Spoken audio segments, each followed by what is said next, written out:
அனைவருக்குமே வணக்கம். சற்று முன் கிடைத்திருக்கக்கூடிய ஒரு மிக மிக முக்கியமான செய்தி ஒன்று வெளியாகியுள்ளது.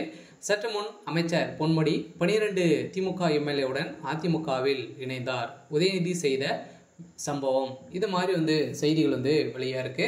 ஸோ அனைவருக்குமே தெரியும், திமுகவில் உட்கட்சி மோதல் ஏற்பட்டிருக்கு. சொல்ல பார்த்தீங்கன்னா திமுகவில் இருக்கக்கூடிய முக்கிய அமைச்சர்கள், அதே மாதிரி மோஸ்ட்லி பார்த்தீங்கன்னா மூத்த அமைச்சர்கள் பார்த்தீங்கன்னா திமுகவில் இருந்து அதிரடியாக ஓய்வு கொடுக்க போகிறதாக உதயநிதி ஸ்டாலின் அவர்கள் பார்த்தீங்கன்னா மூத்த அமைச்சர்களுக்கு எதிராக செயல்பட்டு வராது. ஸோ இதனைத் தொடர்ந்து தான் பார்த்தீங்கன்னா வருகின்ற சட்டமன்ற தேர்தலில் மூத்த அமைச்சர்களாக இருக்கக்கூடிய திமுக இருக்கக்கூடிய அமைச்சர்கள் அனைவருமே பார்த்தீங்கன்னா நீக்கப்பட்டு புதிய அமைச்சர்களாக நியமிக்கப்பட போகிறாரு அப்படின்ற மாதிரி திமுகவுடைய அறிவாலயம் பார்த்தீங்கன்னா அதிரடியாக ஒரு முடிவுகள் எடுத்து வராங்க. இந்த முடிவின் அடிப்படையில் ஏற்கனவே இல்லாத அமைச்சராக தான் அமைச்சர் பொன்முடி அவர்கள் இருக்காரு.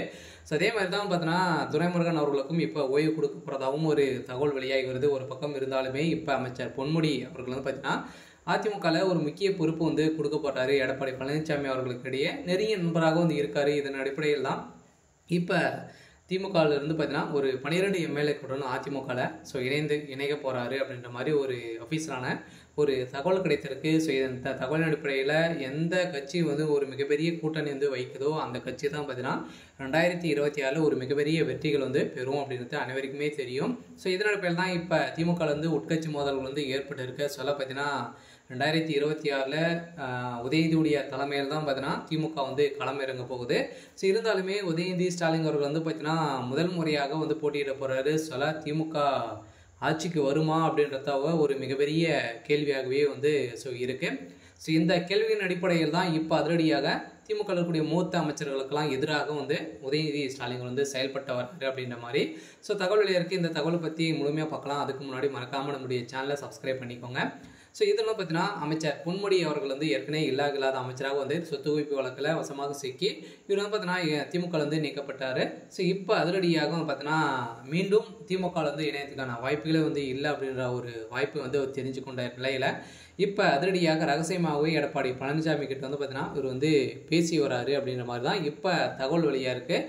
ஸோ இந்த தகவலின் அடிப்படையில் தான் இப்போ 12 திமுக எம்எல்ஏக்களுடன் இணைய போகிற பார்த்தீங்கன்னா திமுகவில் ஒரு மிகப்பெரிய அதிர்ச்சியும் பரபரப்பையும் ஏற்படுத்தியிருக்கு. அதே மாதிரி செந்தில் பாலாஜி அவர்களுக்கும் பார்த்தீங்கன்னா ஒரு முக்கிய பொறுப்புகள் இருக்குது அப்படின்ற மாதிரி தான் எடப்பாடி அவர்கள் சொல்லியிருக்காரு. இருந்தாலும் செந்தில் பாலாஜி அவர்களும் அதிமுகவில் இணைய போகிறதாக ஒரு தகவலும் வெளியாக இருக்குது. நிறைய வாய்ப்புகள் இருக்குது. அதிமுக பார்த்தீங்கன்னா நிறைய வாய்ப்புகள்லாம் முக்கிய பொறுப்புகள்லாம் கொடுக்க போகிறாரு இவங்களுக்கெல்லாம் பார்த்தீங்கன்னா கொடுக்க போகிறாரு அப்படின்ற மாதிரி இப்போ தகவல் வெளியாக இருக்குது. இந்த தகவலின் அடிப்படையில் தான் திமுக ஒரு மிகப்பெரிய அதிர்ச்சியில் இருக்காங்க.